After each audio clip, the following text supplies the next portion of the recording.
The fact is that they compare what followed Hazur sallallahu alaihi wasallam's death with what they saw during his lifetime. This is not a true comparison because it is a fallacious comparison.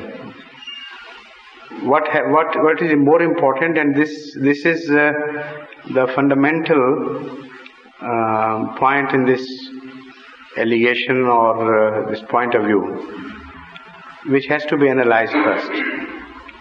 The Western so-called Orientalists who study Islam, they also take up this stance and exaggerate what follows Huzur Akram sallallahu alaihi wasallam's Wisal or his death or his demise, with a particular purpose in mind.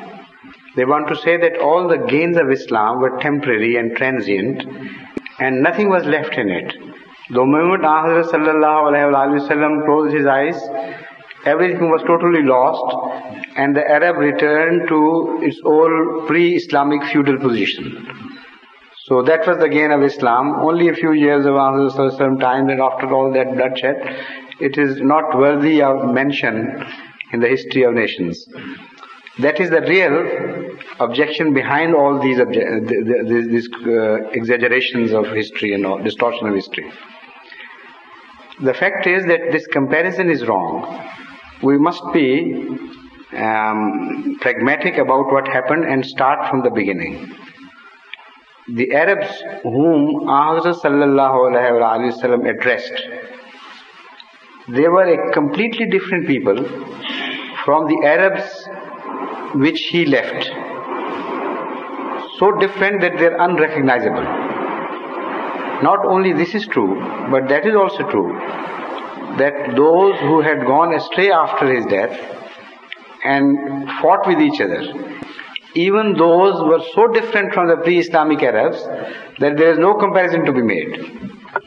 So the sum total, the sum gain is so obvious if you compare the condition of the pre-Islamic Arab with the post-Islamic Arab and take Hazrat sallallahu alaihi wasallam's era out of it for a while. That comparison would be true comparison, and that would be the true Islamic gain which we see in that comparison. So the gain is there, and very much so. The masses of the Muslims on both sides of the warring factions were morally so highly elevated that their style of war, their attitude to each other, their behavior in victory, their conduct in defeat, everything is different from the pre-Islamic era of Arab. And they are highly civilized people now.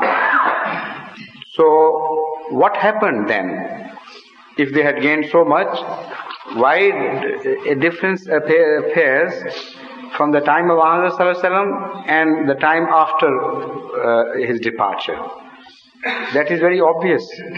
The fact is that Hazrat sallallahu alaihi wasallam had brought a book, a teaching, and also he had his personal conduct to play, personal role to play.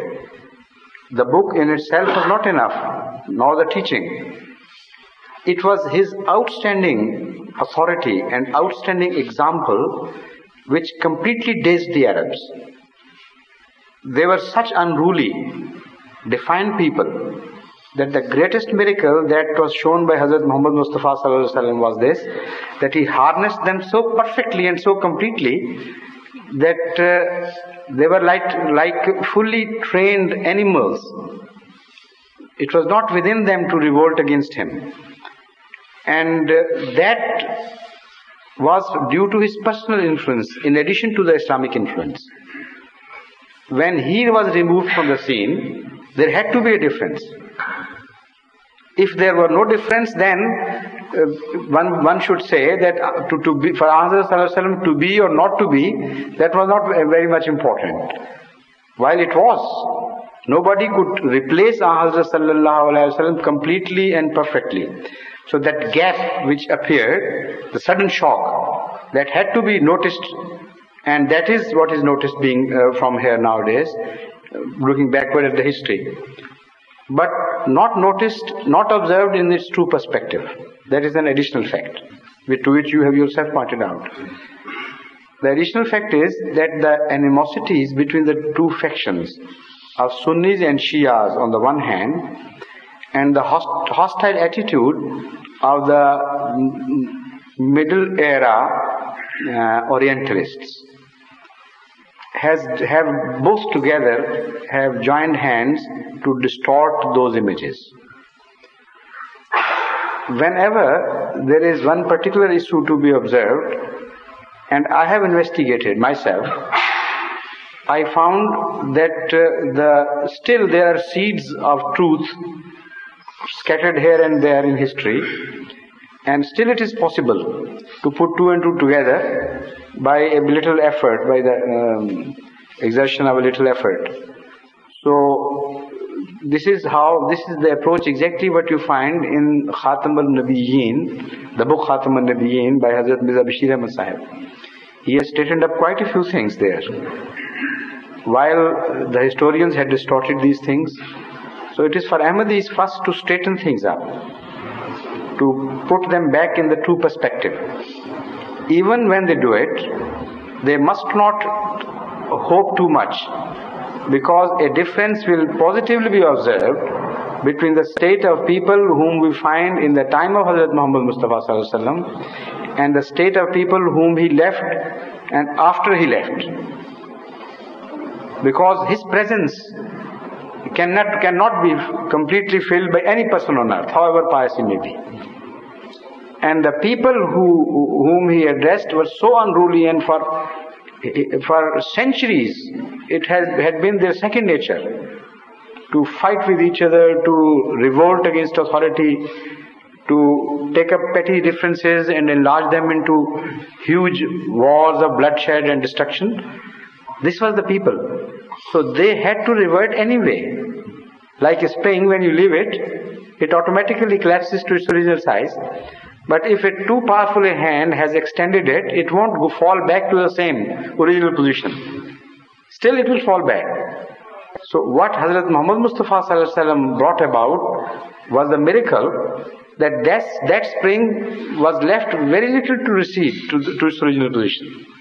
Though it did, but very little. As compared to the pre-Islamic Arab, many a goodness was deeply ingrained in them by Hazrat Muhammad Mustafa Sallallahu Alaihi Wasallam, which became a part of their life, and that was not affected. That is the goodness you see through the masses of Muslims as against the behavior of the governments which followed. Two different streams are observed from then on. One is the stream of the Muslim masses and the pious people, and the other is the stream of the government, which is not Khilafat but is just Mulukiyat. And the crimes of the Mulukiyat are taken to be Islam by the Western historians intentionally again, to further exaggerate the situation and to prove their point. While the piety of masses is ignored, the piety of the pious people in whose hands Islam was ultimately handed over by Allah for its safety and its survival, those are the people who are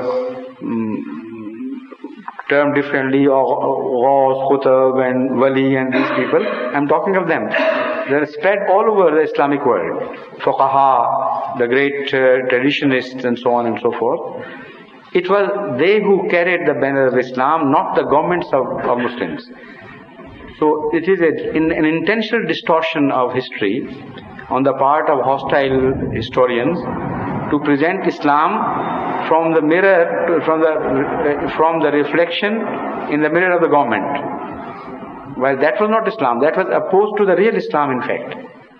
The governments very soon had started opposing the Islam, the true Islam, and they are known to have punished all the great ulama and great pious people, scholarly people, yet they hired a few mullahs on their side. So mullahism was then, from then on, protected by the government. That mullahism is not the scholastic Islam at all. That mullahism is an instrument in the hand of the government to employ against piety, against true Islam. And the parallax from then on is seen to develop and to become larger and larger. This is the history of Islam and what they did to Islam in a nutshell. In this perspective, those things do not appear to be strange, but